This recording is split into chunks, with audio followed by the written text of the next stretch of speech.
मैं अरुण कुमार फोटोशॉप के एक और ट्यूटोरियल के साथ आपका स्वागत करता हूं। आज मैं आपको फोटोशॉप में 8 बिट इमेजेस और 16 बिट इमेजेस क्या होती हैं उसके बारे में पढ़ाऊंगा और हमें 8 बिट इमेजेस और 16 बिट इमेजेस से क्या क्या बेनिफिट हैं, क्या क्या रिजल्ट आएंगे, तो उसके बारे में मैं आपको डिटेल में पढ़ाऊंगा कि 8 बिट हमारे पास जो वैल्यू कहाँ से आई और 16 बिट वैल्यू हमारे पास कहाँ से आई, और बहुत सारी कैलकुलेशन आपको मैं बताऊंगा। तो सबसे मैं बात करता हूं मैं डीएसएलआर कैमरा की। जो डीएसएलआर कैमरा होते हैं वो दो फॉर्मेट को सपोर्ट करता है। एक तो है जेपीईजी फॉर्मेट, दूसरा है डीएनजी फॉर्मेट। आपको मैं जेपीईजी फॉर्मेट के लिए बता दूं कि जेपीईजी फॉर्मेट जो इमेजेस में जेपीजी फॉर्मेट एक्सटेंशन होती है वो हमेशा 8 बिट इमेजेस को सपोर्ट करता है। अगर हम डीएसएलआर कैमरा के साथ डीएनजी फॉर्मेट में फोटो खींचते हैं तो वो जो डीएनजी फॉर्मेट होगा वो 16 बिट इमेजेस को सपोर्ट करेगा, जिनको हम रॉ इमेजेस भी बोलते हैं। मैं आपको बता दूं, अगर आप कोई ऐसा प्रोजेक्ट है जिसमें आप बहुत सारी रिटचिंग करना चाहते हैं अपनी फोटोग्राफ के साथ, तो उसमें बहुत सारी एडिटिंग और बहुत सारे इफेक्ट डालना चाहते हैं, तो आपको रिकमेंड करूंगा कि आप हमेशा 16 बिट इमेजेस में काम कीजिए। अगर आप जस्ट कोई स्मॉल करेक्शन करना चाहते हैं कलर के साथ तो आप जेपीईजी फॉर्मेट के साथ काम कर सकते हैं। बेटर यही है कि अगर आपके पास 16 बिट इमेजेस के फॉर्मेट हैं अवेलेबल हैं तो आप हमेशा 16 बिट इमेजेस में काम कीजिए। मेरे पास एक और स्लाइड है,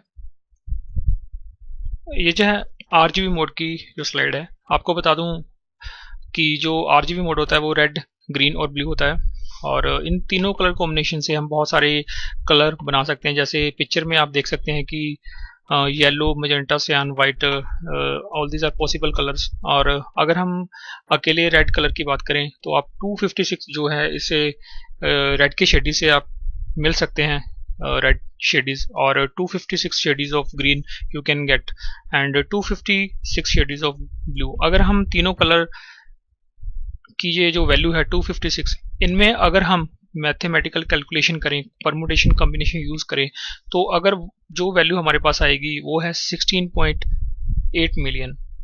तो आप इन तीनों कलर के कॉम्बिनेशन से 16.8 million colours you can create.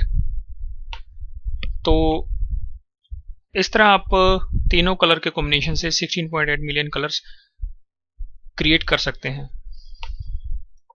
अगर मैं बात करूं 256, ये 256 जो फिगर है हमारे पास कहां से आई, तो जो 1 बिट होता है वो रिप्रेजेंट करता है 2 की वैल्यू को। अगर मैं 2 बिट लेता हूं दैट मीन्स 2 इंटू 2। अगर मैं 3 बिट की इमेज लेता हूं दैट मीन्स 2 इंटू 2 इंटू 2। अगर मैं 4 बिट की बात करता हूं 2 into 2 into 2 into 2 and so on. अगर मैं 8 बिट की बात करता हूं, मैंने 2 को 8 टाइम्स लिया, अगर मैं उनको मल्टीप्लाई करता हूं तो मेरे पास जो वैल्यू आती है वो आती है 256। तो आरजीबी मोड में 256 जो वैल्यू है बहुत इंपॉर्टेंट है। If we are talking about the 8 bit images means 250 shades of red, 256 shades of green, 256 shades of blue, and you will get 16.8 million possible colors in 8 bit images। अगर मैं बात करता हूं 16 बिट इमेजेस की, 16 bit images के लिए हमारे पास जो कैलकुलेशन होगी 16 bit is equal to 2 into 16 times 2। तो उसकी जो वैल्यू आएगी हमारे पास वो आएगी 65,536। इट मीन्स कि हमारे पास जो शेडीज हैं रेड की वो हैं 65,536 of red, of green and blue. अगर हम इन वैल्यूज को मल्टीप्लाई करें, 65,536 को मल्टीप्लाई करते हैं तीनों वैल्यूज को, तो जो मेरे पास जो वैल्यू आती है वो आती है 281 ट्रिलियन पॉसिबल कलर्स। तो 16 बिट इमेजेस बहुत ही हैवी इमेजेस होती हैं, बहुत ही क्वालिटी इनकी हाई होती है, तो हमारे पास इसमें 281 ट्रिलियन पॉसिबल कलर होते हैं 16 बिट इमेजेस में। मैं आपको कुछ एग्जांपल दूंगा, कुछ प्रैक्टिकल वर्क बताता हूं जिससे आपको 16 बिट इमेजेस और 8 बिट इमेजेस का डिफरेंस पता चल जाएगा। तो फ्रेंड्स, मेरे पास एक बहुत अच्छी एग्जांपल है, आपको मैं बताता हूं कि कैसे 8 बिट इमेजेस और 16 बिट इमेजेस में जो क्या डिफरेंस है और क्या क्या बेनिफिट है हमें 16 बिट इमेजेस से। तो मैंने एक फाइल ली, फाइल न्यू, और मेरे पास ये डायलॉग बॉक्स ओपन हो गया। इस डायलॉग बॉक्स में मैंने विड्थ, हाइट और रेजोल्यूशन सेट की है 1300 और रेजोल्यूशन 150 पिक्सल पर इंच, और RGB मोड मैंने रखा है। और ये जो है मैंने रखी है 8 बिट, जो इसका फाइल है मैंने इसको रखा है 8 बिट फॉर्मेट के हिसाब से। तो मैंने इसे ओके किया, मैंने इसे ग्रेडियंट से फिल किया।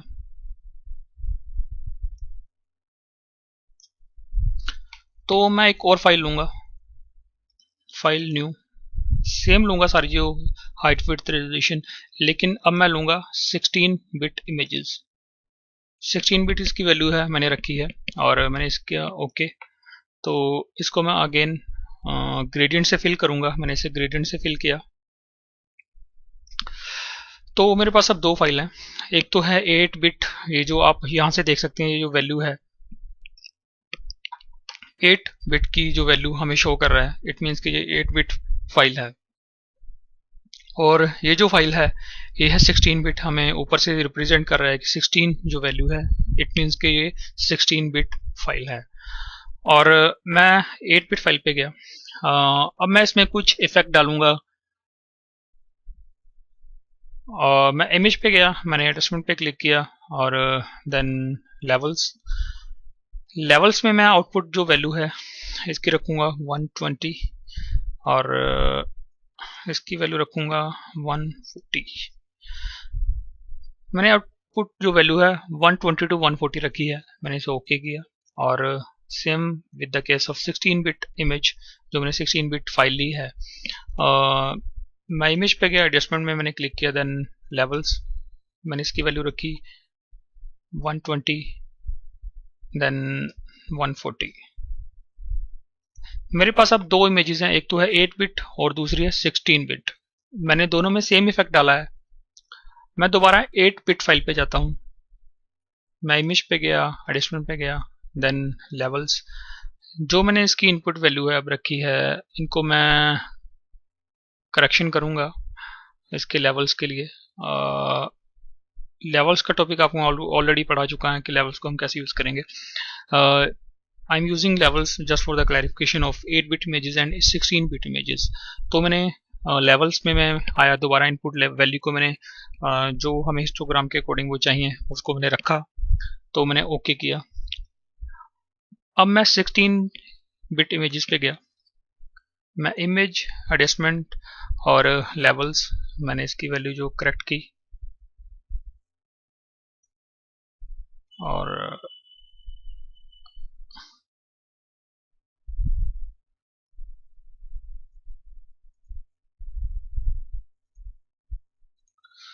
तो आप डिफरेंस देख सकते हैं कि जो मैंने 8 बिट इमेज ली थी उसमें मैंने पहले जो उसकी लेवल्स के अकॉर्डिंग मैंने इफेक्ट डाला, उसमें कुछ चेंजेस किए, मैंने उसकी आउटपुट वैल्यू को छेड़ा, और अगेन मैंने उसके जो लेवल्स हैं उसको करेक्ट किया, हिस्टोग्राम उसको करेक्ट किया। तो आप देख रहे हैं कि मैंने जैसे जैसे इसमें कुछ एडिटिंग करता गया तो इमेज खराब होती गई। आप देख सकते हैं कि इसमें बहुत सारी लाइंस बीच में आ रही हैं with the use of 8 bit image.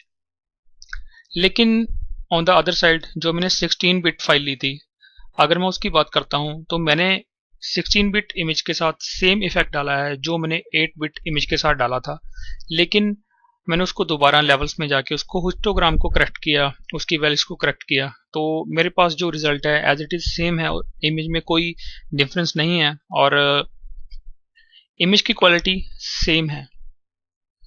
It means के अगर हम 16 बिट इमेजेस में काम करते हैं, अगर उनमें कोई इफेक्ट डालते हैं तो हमारे पास बहुत ही अच्छे रिजल्ट आएंगे, बहुत ही प्यारे रिजल्ट आएंगे।